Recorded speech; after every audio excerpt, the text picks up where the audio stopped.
جو نام رہا ہے نئی زندگی کا پیام رہا ہے زباں پر نبی. فرعونی اللہ نے ان سے تم کو نجات دیا، لیکن یہ سزائیں کیوں دیتے تھے، یہ عذاب کیوں تھا؟ وَفِي ذَلِكُمْ بَلَاءٌ مِّن رَبِّكُمْ عَظِيمٌ. یہ ہے فرمان اللہ کا. یہاں میں یہ ٹکڑا اگر بیان کر دوں تو آج آپ کے دلوں کے اندر ایک یقین پیدا ہو جائے گا. آج کے حالات کے مطابق فرعونیوں کا اس قدر سخت عذاب کیوں تھا؟ رب تعالیٰ فرماتا ہے اے مومنو، ان تمام معاملات میں اللہ کی طرف سے تمہارے لیے ایک بڑا امتحان تھا. یہ امتحان تھا اور وہ امتحان آج بھی ہے اور ہر زمانے میں رہے گا. ستیزہ کار رہا ہے ازل سے تا امروز، شرار ابو لہبی سے چراغ مصطفی. ہر زمانے میں حق و باطل کے معرکے ہوتے رہیں گے. لہٰذا آج کے دور میں یہ سب حالات جو پیدا ہوئے، مسلمانوں کو، مومنین کو ذرا برابر بھی نروس ہونے کی ضرورت نہیں. تم جس دین سے وابستہ ہو، اس دین کی حفاظت کا ذمہ اللہ نے اپنے ذمہ لیا ہے. یریدون لیطفئوا نور اللہ بافواہہم. قرآن میں اللہ فرماتا ہے کفار و مشرکین اپنے منہ کے پھونکوں سے اللہ کے اس چراغ کو بجھانا چاہتے ہیں، اللہ اپنے اس چراغ کو مکمل کر کے رہے گا. یہ اسلام نور الہی ہے، اللہ کا نور ہے اور اس کو صبح قیامت تک رہنا ہے. اور ہم جیسے اور بھی آئیں گے اس زمین پر اور آئیں گے جاتے رہیں گے. یہ آبادیاں ہیں، بدلتی رہیں گی، خدائی قانون ہے، لیکن اسلام نہ کل بدلا تھا، نہ آج، نہ قیامت تک بدلے گا. ہم سب کا امتحان ہے میرے عزیزو، ہم سب کا امتحان ہے. لیکن ان حالات میں مومنین کو کرنا کیا چاہیے؟ انہیں اپنے ایمان کو مضبوط کرنا چاہیے. کبھی کسی کے اڑتے ہوئے چھیٹڑے اور ٹکڑے دیکھ کر تمہیں مایوس ہونے کی ضرورت نہیں. اب ہمارا مستقبل کیا ہوگا؟ میرے عزیزو، آج جو حالات ہیں یہ حالات کربلا سے زیادہ سخت تو نہیں ہیں. آج فلسطینیوں کو ہم نے دیکھا 6 ماہ کے، سال بھر کے بچوں کو سینے سے لگا کر کفن لپیٹ رہے ہیں. ان ماؤں کی کیا کیفیت ہوتی ہوگی؟ کبھی کبھار چھوٹی سی کلپ میں دیکھ کر کے آنکھوں سے آنسو بہ پڑتے ہیں. انہوں نے اپنے ہاتھوں سے نہ جانے کتنے بچوں کو ایک دن میں دفن کر دیا. 80 میتوں کو ایک قبر میں ڈال دیا کرتے ہیں. ان فلسطینیوں کو لاکھوں سلام، ان کے جذبات کو اور ان کی استقامت کو. ہم تو دعا یہی کرتے ہیں ان فلسطینی مسلمانوں کے برابر پوری دنیا کے مسلمان نہیں ہو سکتے. ہم تو ایک ناشتے پر صبر نہیں کر پاتے، وہ اپنے 10 بچوں اور خاندان والوں کے کٹے ہوئے چھیٹڑوں پر بھی کہتے ہیں اللہ ہمارے ساتھ ہے. ساری مصیبتیں دیکھ کر کے بھی وہ کہتے ہیں اللہ ہمارے ساتھ ہے. ان کے گھر اڑا دیے گئے، تباہ کر دیے گئے، راکھ میں بدل دیے گئے. اور نیوز اینکر یہ دجالی میڈیا وہاں جا کر کے ان کے زخموں کو کھرید کر کے پوچھتا ہے تمہارا مال کیسے آئے گا، تمہارا گھر کیسے چلا گیا. لیکن ان حالات میں بھی وہ مسکرا کر کہتے ہیں اللہ نے دیا تھا، پھر اللہ ہے اور اللہ دے گا. ان کے ایمان کے برابر ہم نہیں ہو سکتے. لیکن میرے عزیزو، پوری دنیا کے مسلمانوں میں اس مسئلے نے آج ایک اتحاد کی فضا قائم کی ہے.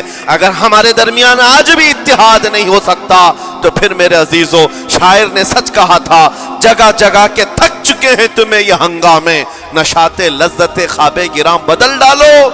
غلط روی سے منازل کا بعد بڑھتا ہے، مسافر و روش کارواں بدل ڈالو. آج کے حالات تمہیں اگر نہیں بدلنے پر مجبور کیے تو پھر بتاؤ کون سے حالات تمہیں بدلیں گے، کب تم بدلو گے؟ لیکن ان حالات پر آج بعض لوگوں نے یہ کہنا شروع کیا.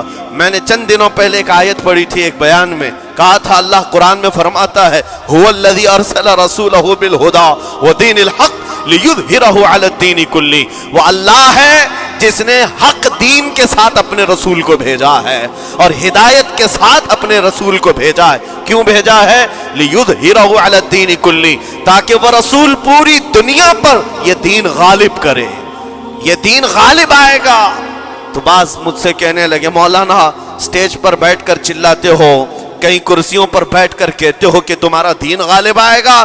تمہارا دین تو آج ٹکڑے ٹکڑے کیا جا رہا ہے, کوئی کچھ نہیں کر پاتا.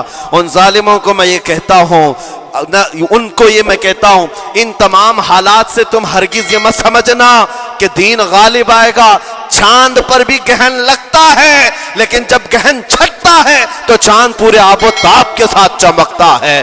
آج اگر امت مصطفیٰ پر گہن لگا ہے تو میں اپنے ان تمام نوجوانوں سے جو ابھی ان فوان شباب میں داخل ہوئے ہیں, ابھی یہ دنیا کو دیکھنے کے قابل بنے ہیں, میں ان سے کہتا ہوں, ان آندھیوں سے, ان طوفانوں سے گھبرا کر کے نہ تمہیں دین بدلنے کی ضرورت ہے, نہ تمہیں اپنا مسلک و مذہب بدلنے کی ضرورت ہے, بلکہ میں یہ کہتا ہوں, نہ گھبراؤ مسلمانوں, ابھی خدا کی شان باقی ہے, ابھی اسلام زندہ ہے, قرآن باقی ہے. یہ ظالم کافر کیا سمجھتے ہیں جو روز ہم سے الجھتے ہیں؟ ابھی کربلا کا آخری میدان باقی ہے, ابھی تو کربلا کا آخری میدان باقی ہے. عزیزان گرامی وقار, میرے نبی کریم صلی اللہ تعالی علیہ وسلم نے جو فرمایا وہ ہو کر رہے گا, وہ ہو کر رہے گا. میرے آقا صلی اللہ تعالی علیہ وسلم کا فرمان عالی شان میں سناتا ہوں. حضور فرماتے ہیں, لا تزال عصابۃ من امتی یقاتلون علی ابواب دمشق وما حولها وعلى ابواب بیت المقدس لا يضرهم خذلان من خذلهم ظاہرین علی الحق الى ان تقوم الساعة او کما قال رسول اللہ صلی اللہ علیہ وسلم. میرے آقا فرماتے ہیں, قیامت تک میری امت میں سے ایک جماعت ایسی ہوگی جو بیت المقدس کے ارد گرد حق کے لیے لڑ رہی ہوگی.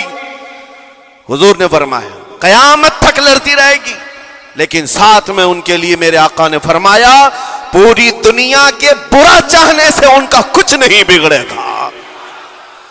اس کا مطلب کیا ہے؟ اگر آپ ہم سے پوچھتے ہیں کچھ نہیں بگڑے گا, حضور نے فرمایا کچھ نہیں بگڑے گا, لیکن ہم تو دیکھ رہے ہیں ان کے گھر تباہ ہو گئے, بچے مر گئے, چھوٹے بچوں کے سروں سے باپ کا سایہ نکل گیا, کسی کے سامنے اس کی ماں کی تڑپتی ہوئی لاش ہے, اور حدیث میں کہا جا رہا ہے ان کا کچھ نہیں بگڑے گا. سب تو بگڑ گیا, مال بھی گیا, دکان بھی گئی, تجارت بھی گیا, گھر بھی گئے, اولاد بھی, رشتہ دار بھی, اور حدیث میں کہا جا رہا ہے کچھ نہیں بگڑے گا. میرے عزیزو یاد رکھو, میرے آقا کا فرمان حق ہے, کچھ نہیں بگڑے گا کا مطلب کیا ہے؟ یہ تمام اسباب جانے کا مطلب یہ نہیں کہ بگڑ گیا, بگڑا تو اس کا ہے جس کا ایمان بگڑ گیا, ایمان جس کا گیا اس کا سب بگڑ گیا. اور ہم نے ان بچوں کو دیکھا ہے آج, ارے رات کو سوتے ہیں تو انہیں پتہ نہیں ہوتا صبح ہوگی بھی کہ نہیں ہوگی, لیکن اس کے باوجود ایک دل دہلا دینے والی بات میں بتاتا ہوں. مصر کی سرزمین سے لوگ پانی کے بوتلیں اور ڈبے اٹھا کر کے بارڈر پر جا رہے ہیں, لیکن فلسطین غزہ کے وہ مسلمان کہتے ہیں اپنا پانی تم رکھو, اللہ کریم ہمارے لیے کہیں سے اپنی ہی زمین سے پانی عطا کرے گا. ان کو لوگ کہہ رہے ہیں کیا آپ نہیں دیکھ رہے وقت کا بڑا فرعون روز الٹیمیٹم دیتا ہے 24 گھنٹے میں علاقہ خالی کرو, نکل جاؤ, گھر خالی کرو. کیسا ایمان ہے تمہارا کہ آنے والی بڑی بڑی میزائلوں کا اپنے سینے سے مقابلہ کرتے ہیں اور کہتے ہیں کل سے ہم یہی تھے, آج بھی یہی ہیں اور یہی رہیں گے اور اسی مٹی میں دفن ہو جائیں گے.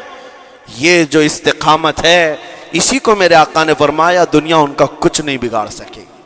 ایمان اگر مضبوط ہے تو کچھ نہیں بگڑا ہے. ارے 6 سال کی بچی, 6 سال کی بچیاں, ٹرینڈ چلا ہوا ہے ان کے محلوں میں, ٹرینڈ چلا ہوا ہے, اپنے اپنے ہاتھوں میں مہندی سے اپنا نام لکھ رہی ہیں ہنسی خوشی. پوچھا ان سے کہ نام لکھنے کا ٹرینڈ کیوں چلا ہے ابھی جنگ کے حالات میں مہندی سے؟ کہتی ہیں کل کو اگر ہم اڑ گئے, چہرہ نہیں ملا, جسم نہیں ملا, ہاتھ اگر بچا ہوا ہو تو نام دیکھ کر ہمارے ماں باپ پہچان تو سکے. شہادت کا یہ جذبہ, شہادت کا یہ جذبہ 6 سال کے بچوں میں اگر آیا ہے, یقیناً ان کے سینوں میں ایمان موجود ہے, ایمان موجود ہے. میرے عزیزو ذرا اپنے حالات پر ذرا توجہ کرو.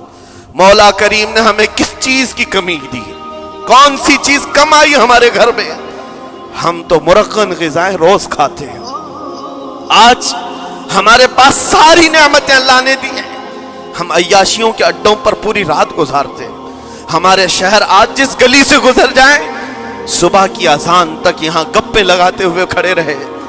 اے میرے عزیزو، حالات تو ہمارے ایسے ہیں کہ کھا کھا کر کے چربیاں چڑھ گئیں.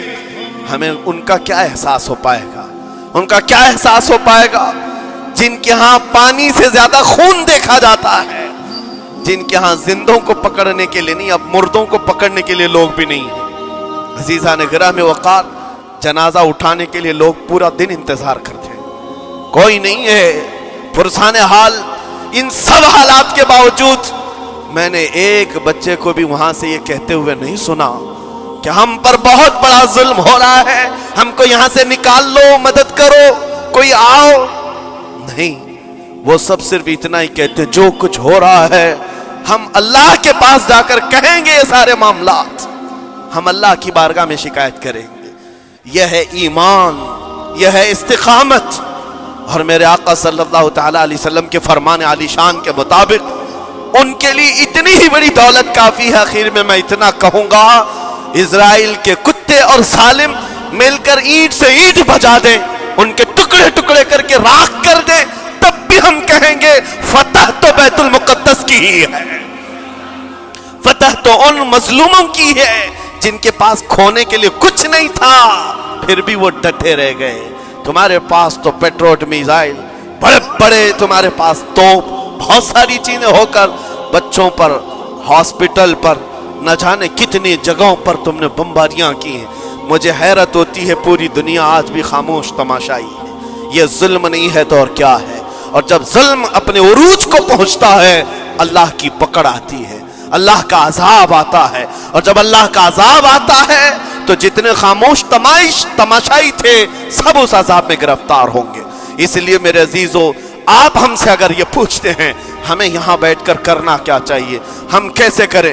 تمہارا دل اگر رو پڑا ان کے دردوں سے، یہ بھی لکھا جائے گا، یہ بھی لکھا جائے گا. یہ بندہ جا تو نہیں سکتا تھا لیکن اپنے بھائی کے درد میں ایسا بے قرار تھا کہ اس کا کھانا چھوٹ گیا تھا، ایسا بے قرار تھا کہ اس کی نیندیں ختم ہو گئی تھی. یہ بھی لکھا جائے گا اللہ کی بارگاہ میں.